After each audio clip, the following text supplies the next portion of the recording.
Hello there friends, welcome back to another episode of Generation Tech. My name is Alan. How does one control a galaxy-wide civilization? Well, for the longest time, the Republic used economic and political means to create a power center in the core regions of the galaxy. It was here that many of the galactic hyperspace lanes passed through and carried raw materials, finished products, manpower, culture, and everything else you could think of, from the center to the peripherals. This was the infrastructure for an extremely complicated galactic economy, loosely governed by a regime of tariffs and taxes and regulations from the core, creating a chaotic but also beautiful sprawl of civilization that naturally expanded to the farthest reaches of the galaxy. And so when people ask me, Alan, why do you love Star Wars lore so much? Why do you talk about the economy of Star Wars like it's real? Why don't you focus on the Jedi or the Force or the Skywalker saga? Well, this is the reason. The idea of humanity spreading out into the galaxy, inhabiting multiple planets until we're as numerous as the stars. This idea has always inspired me and intrigued me. That's why I like Star Wars, the world building. The Galactic Republic provided endless opportunities for the galaxy through its laissez-faire attitude of governance. It was a relatively weak central government with a limited military presence for most of its history. Instead, it used political might and organizational abilities to keep everything relatively peaceful, civil, and stable for tens of thousands of years. The Empire, in comparison, was a flash in the pan, a few decades of rule and no more. And I think at the core of the Republic's success and the Empire's failure is how they wielded power. The Galactic Republic always maintained a relatively under-equipped federal military force. For security, it mainly depended on its member states to take care of their own local security. The federal government, depending on the era, would sometimes even subsidize these local planetary defense forces, provide them with weapons and training, and that was really the extent of their interference when it came to local affairs. Unless there were some larger threats or a planetary rivalry that required coordination between multiple systems or intervention from a federal task force, locals generally did not see the federal military. The Republic understood that these planetary defense forces, these local sector forces, were far more efficient and competent at handling this local security. And plus, they also understood that no one really likes seeing outside military forces marching on your home planet, which is how the Republic military would have been perceived, even on some of its own member worlds. We see this during the Clone Wars. And during the Galactic Empire's reign, the Imperial forces were definitely seen as a foreign occupational force on a lot of worlds, especially in the Outer Rim. Generally speaking, democracies are much better at meeting the needs of the civilian populace, and unless your galaxy is at war, the populace doesn't want heavy military spending. Most voters prefer their elected officials to use taxpayer money on infrastructure improvement or social improvement. The Republic's economically focused policymakers also wanted to expand the reach and power of the economy, which is always a good idea, so that in case you ever do need a strong federal military force, there's a strong industrial manufacturing base and plenty of wealth that allows you to retool your economy into war footing. And so in the few occasions when upstart groups like the Mandalorians or the Sith or even the ancient Alsakins tried to launch a hostile action against the Republic, the federal military would just slowly ramp up its recruitment and production until it became a gargantuan, unstoppable force. The Republic, in canon, was never defeated by an outside force. As a matter of fact, the harder an enemy fought the Republic, the stronger its military deterrence became. The Sith finally realized that such a potent force with the backing of the Galactic Republic could only be destroyed from within, and that's basically what they did. Now, Palpatine's greatest flaw was not understanding the importance of these local defense forces and being arrogant enough to think that he could take care of all of the galaxy's security needs. Localizing defenses wasn't just a more budget-conscious approach to security, it also created more higher morale and motivated troops, which led to more efficient peacekeeping. Local defenders creating custom solutions to custom problems. That's what you want. You know, the only negatives with a local defense force is generally they don't like the idea of venturing out of their local system, which is also a benefit because it prevents the likelihood of a multiple system war, which is very destructive. It also lowers the cases of offensive actions. Local defense forces are also generally more loyal to local leaders, and Palpatine's desire for control and inability to share power is what led to his dislike of these local defense forces. You know, squeeze too hard on the galaxy and like grains of sand, worlds will start to slip through your fingers. As far as, hand metaphors go, what Palpatine should have done was support all the grains of sand that is the galaxy by cupping his hands and creating a strong foundation of economic prosperity and stability. One of Palpatine's first moves as Emperor was disbanding several sector and local defense forces and offering those soldiers, pilots, and officers jobs in his new military. While some quickly joined up, many others saw right through Palpatine's empty promises and saw him for the threat that he was. The founders of the Rebel Starfighter Corps, Antok Merrick and Garvin Dries, both had refused to serve in the Empire when their planetary defense unit, Verdusani Rarefied Air Cav, was incorporated into the Empire. Palpatine really had enough problems during the transition from Republic to Empire, and so the fact that he dismantled his entire security structure was just the height of arrogance and foolishness. He really overestimated his own abilities here. The Empire was separated into 1,024 individual sectors. In each one of these sectors, there could be an upward of 50 inhabited planets, moons, and space stations, sometimes even more than that. Each one of these sectors would be appointed a governor or a Moff, usually an individual personally selected by Emperor Palpatine, who is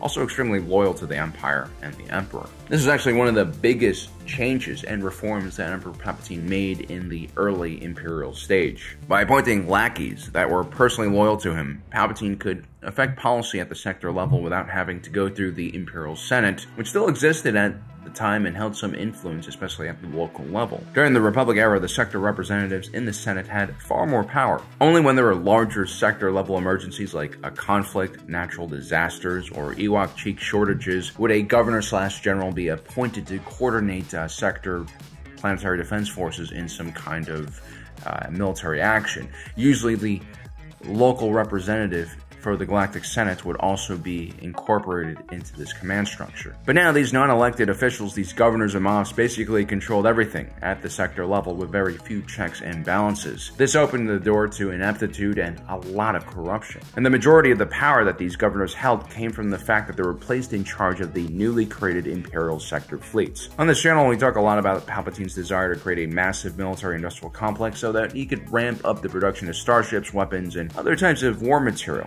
And this was basically the reason why he did this. Instead of depending on a hybrid military force like the Republic used, which was mainly local defense forces supplemented by a small federal military force, Palpatine wanted the Empire to literally deploy starships to every sector in the galaxy and maintain a huge presence. This resulted in almost total war military spending, which is really not a good idea when your galaxy is not at war, because the military doesn't actually generate revenue or growth in the long term. It's more like a massive liability from a cost and maintenance perspective. It's only a worthy expenditure in the long run if you're able to prevent the destruction of your economy or your population centers through military defense. In the Empire's case, the Imperial fleet not only did not prevent the destruction of the economy, it actively antagonized the civilian populace more than anything, and most likely triggered a war that did destroy the economy. Now, the sector fleets were based around the Imperial-class Star Destroyer, the Empire's new capital ship, which functioned like a battleship, but also served as a mobile forwards operation base that could travel to hotspots all across the galaxy.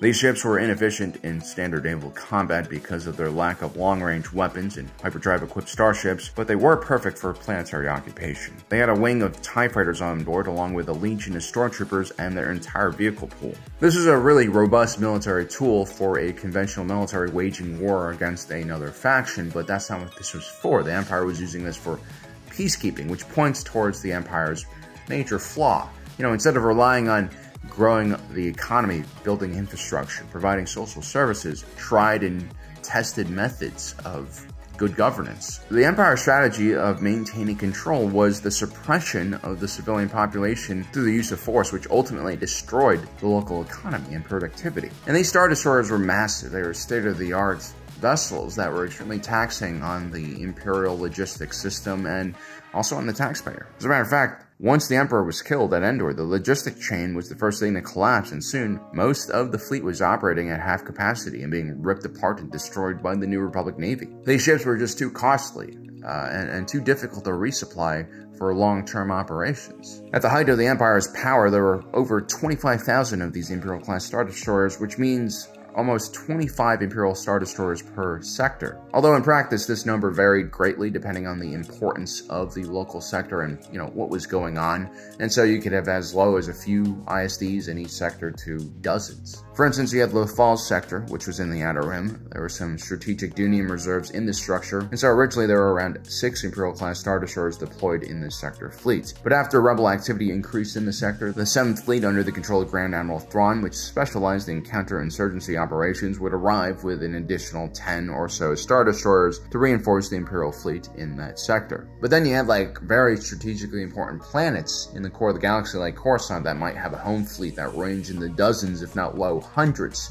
So it really did vary. These fleets were also equipped with dozens of Arcaden-class command cruisers and Gazanti-class cruisers, thousands of TIE fighters. The point is, no conventional force could really challenge a sector-level fleet. There was a monopoly of power, which was really important to individuals like Palpatine, who was driven by fear of the overwhelming masses. But again, the question is at what cost? Now, these sectors were actually massive from a physical point of view, and, the concentration of resources in the ISD was ultimately a bad idea, because these large vessels couldn't be everywhere. They had to be deployed at strategically important locations, and they were used as a reaction force. This left the majority of the patrolling to much smaller vessels like the Gazanti-class cruiser. These were far smaller Corellian-built freighters commonly used by shipping companies and pirates. These smaller Imperial patrol vessels were often easy targets for the enemies of the Empire and presented a soft underbelly for the enemies of the Empire to attack. If you take a look at the early rebellion, this is the strategy that they used the most. They avoided confrontation with ISDs for a very obvious reason. Instead, they found soft targets like Imperial logistic hubs, Imperial repositories, and communication hubs. They would strike these targets with small and mobile forces and disappear far before the ISDs could even reach the system. I've always argued that if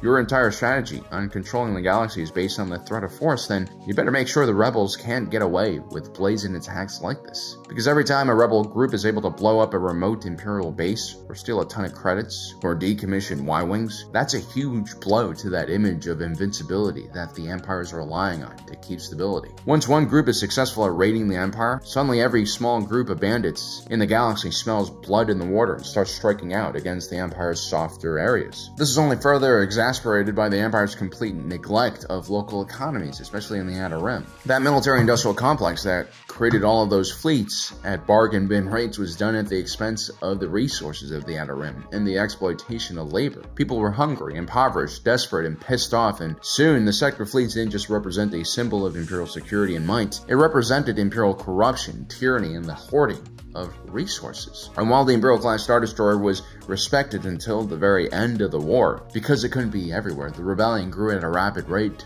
stealing and raiding every location that these ISDs couldn't be present at. This was something the rebel organizers ultimately understood very well. The sector fleet was the Empire's strength and also their ultimate weakness and downfall. This was the brilliance of Mon Mothma, the former senator from Chandrilla. She would always have heated debates with the more militant wings of the rebellion, individuals like Saw Gerrera who wanted to focus on striking out at the Empire no matter what the consequences were to the local population. He reveled in destruction which fed his hatred that was fueled by pain over the loss of his sister, which occurred in the early years of the Clone Wars. As Saw Gerrera's tactics grew increasingly bold and violent, he ended up killing civilians on multiple occasions and invited Imperial retribution on the local populaces where he was based in. Saw Gerrera became hated and feared by the worlds that he visited as a result. Mon Mothma realized that the rebellion needed to tread lightly and win this battle of the hearts and minds against the Empire.